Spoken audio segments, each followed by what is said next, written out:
Hello everyone. In this video, I will show you how to fix the Valorant error that says corrupt game data detected.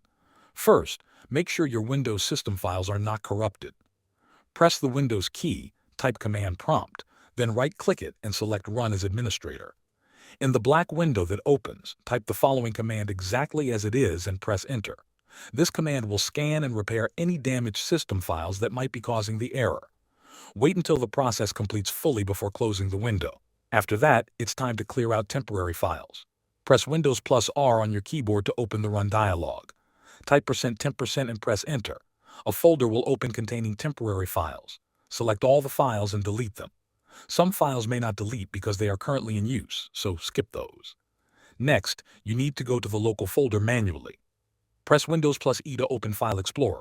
On the left side, click on this PC, then open your C drive. From here, go to the Users folder and open the folder with your Windows username. Inside it, find and open the App Data folder. If you don't see App Data, click on View at the top and make sure Hidden Items is turned on. Once you are inside App Data, open the local folder. Here, look for the Valorant folder. Delete this folder.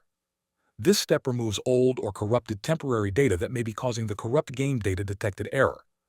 Finally, restart your computer to apply all the changes.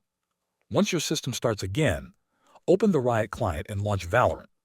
If the error still shows up, uninstall Valorant through the control panel, then download and reinstall it from the official website to ensure a clean setup.